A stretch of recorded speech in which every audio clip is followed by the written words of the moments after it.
celebrar. Todos nos vamos a quedar hasta el final.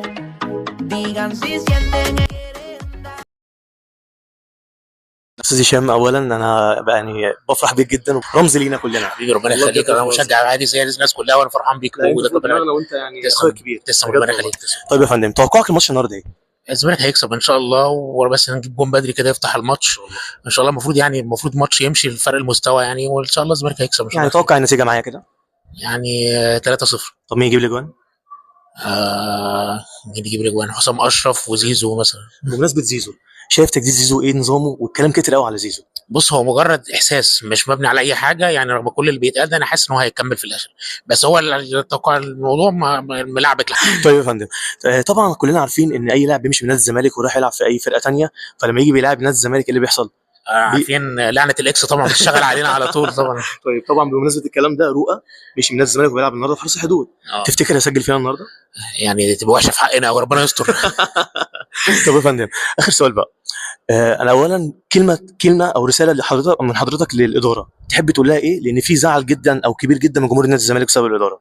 في زعل طبعا، واحنا مستنيين دعم ومستنيين صفقات، لان الفريق ما يقدرش يكمل الموسم كده خالص، وما ينفعش الزمالك 3 سنين ورا بعض ما يلعبش الكونفدراليه. الزمالك لازم يلحق الموسم باي شكل، والفريق واضح ان هو عايز دعم باي شكل. لازم في كذا مركز محتاجين، ومحتاجين لعيبه تيجي تلعب كمان، مش لعيبه تلعب القائمه بس يعني.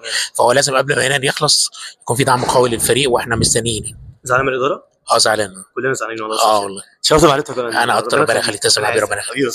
ازيك؟ ايه الحمد لله. اسمك حضرتك ايه؟ احمد عبد. احمد عبد. منين احمد؟ من الجيزه. توقعك الماتش النهارده ايه؟ ان شاء الله نكسب 3-0. طيب مين يجيب الثلاث اجوان؟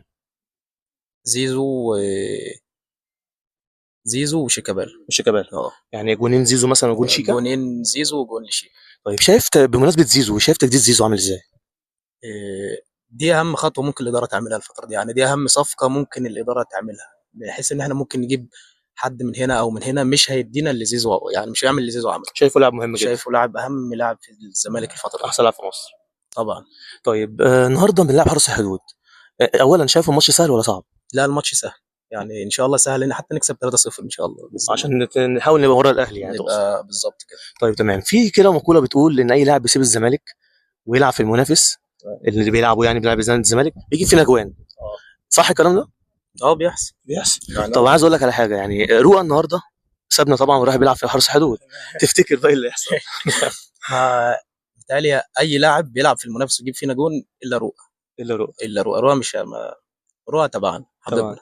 يعني مش شايف انه مش هيسجل النهارده؟ لا. طب رايك في جروس؟ احنا هنكسب 3-0 الاول. تمام. 3-0 يعني 3-0 مع ولا رؤى ولا غير رؤى ان شاء الله. تمام. رايك في جروس؟ يعني لسه بادئ برضو معانا، الامور مش واضحه كويس، يعني التشكيل هو بيثبت تشكيل بس لحد دلوقتي مش شايف لي ملامح بقى لسه يعني لسه هنديله شويه يعني نصبر عليه شويه. شرفت بيك حبيبي. ازيك؟ عامل ايه؟ الحمد لله. اسم حضرتك ايه؟ احمد جمعه. منين يا احمد؟ الجيزه. توقعك الماتش النهارده ايه؟ باذن الله هنكسب النهارده 3-0. 3-0 برضه ان شاء الله. طيب مين يجيب الجوان؟ ان شاء الله حسام اشرف وزيزو. رايك في زيزو؟ زيزو احسن لاعب في مصر حاليا دلوقتي وفيما بعد وفي قبله كل حاجه. الكلام كتير على زيزو قوي في موضوع التجديد. والله حكايه ان زيزو انه يمشي من الزمالك يعني دي صدمه بالنسبه لنا. زيزو اهم لاعب في مصر واهم لاعب في نادي الزمالك. شايفه احسن لاعب في مصر؟ احسن لاعب في مصر واحسن لاعب في نادي الزمالك. من غير زيزو تحس ان الملعب فيه حاجه ناقصه. في حاجات في الملعب متغيره بسبب ان زيزو مش موجود. تمام. لاحظنا كذا مره في الماتشات اللي فاتت. بمناسبه حسام اشرف، رايك ان حسام اشرف ممكن يكون المهاجم الاساسي للزمالك ومنتخب مصر مستقبلا؟ حسام اشرف لاعب كويس، وان شاء الله هننتظر منه حاجات لسه شويه ان شاء الله. ياخد بس الثقه مع جروس ياخد الكيس ان شاء الله. صح كده؟ ان شاء الله. ازيك؟ عامل ايه؟ الحمد لله بخير. معتز ابراهيم. طيب معتز، توقعك الماتش النهارده ايه؟ والله هو غالبا 3-0 بالزمالك. طب مين يجيب لي جول؟ وبص يعني زيزو هيجيب لي واحد ده اكيد المفروض، وحسام اشرف عشان ماشي معاه اليومين دول بصراحه، والتالت اقول دونجا. طيب بمناسبه بقى زيزو، كلام كتير عن زيزو، شايف تجديد زيزو عامل ازاي النهارده؟ تجديد زيزو؟ شايف الكلام كتير قوي عن زيزو. لا ما هو كل واحد فاضي بيتكلم له كلمتين، عشان لازم يعني لما يكون عندك احسن لعيب في مصر في الفرقه لازم اي حد من الجمهور المنافس لازم يحبطه. بس زيزو يعني جدد مرتين ودي الثالثه وهيجدد، ما لو كان عايز يمشي كان مشي من المره الاولى. متاكد ان هو يجدد؟ ان شاء الله، بس اكيد يعني واثق فيه. ماتش حرس النهارده تمام. الماتش هيبقى سهل ولا صعب؟ هو بص، انا عموما مش بحب الماتشات اللي بتبقى مع الفرق اللي في مؤخرة الجدول دي، بس لا ان شاء الله مفيش حاجه صعبه علينا. مفيش حاجه صعبه.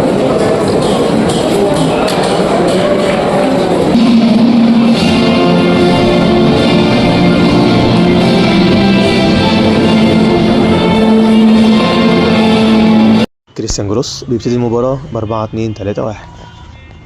الايزي ايميكا بيشوط ولكن فوق العارضة بكتير. كورنر حارس الحدود بيشوط بالهيد ولكن بعيد عن المرمى. زيزو بيعمل اسيست ولا اروع لعبد الله السعيد اللي بدوره بيشوط ولكن يتألق محمد سيحة. محمد شحاتة بيعمل اسيست ولا اروع لعمر جابر اللي بيريحها بصدره حلوة قوي لزيزو ليحرز الهدف الاول. كاريديولا معاه الكورة بيرقص احمد فتوح وبتيجي في ايد احمد فتوح وبيحسب الحكم ضربة جزاء واستعتراض شديد جدا من لاعبي نادي الزمالك. بيدخل محمد اشرف رؤى وبيسجل من علامة الجزاء وهدف التعادل نادي حرس الحدود. شلبي معاه كورة بيديها لحسام اشرف، بيديها لمحمد شحاتة واسيست تحفة لمصطفى شلبي اللي يحرز بيه الهدف الثاني.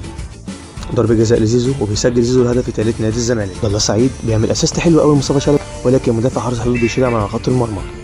سيف الجزيري معاه كورة بيجيبها على يمينه يرقص مدافع الحرس يخش بيها جوه منطقة الجزاء ويقع. للاسف الحكم بيحسب فاول على سيف الجزيري وبيديله انذار. يعني مفيش غير كلمه واحده بس اللي اقولها، لا تعليق. سيف الجزيري معاه الكوره ورايح على الجون ووراه بنتايج ولكن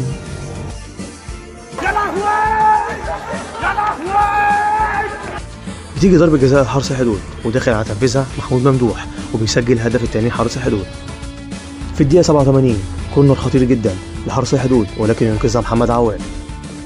تيجي كورة شيكابالا بيخش بقى جوه منطقة الجزاء وبيعدها على شماله وبيشوط يتألق فيها محمد سياح حارس مرمى حرس الحدود، ترجع لمحمود بنتايج يجيبها على يمينه وبطن رجله في البعيدة حلوة حلوة حلوة في العارضة. ينتهي اللقاء بفوز الزمالك 3-2 رغم أنف التحكيم والمنظومة الفاشلة. عمر جابر بيواصل تألقه في الدوري المصري، يصل إلى أعلى معدل أسيستات في الدوري المصري ب4 أسيستات. كمل يا عمر.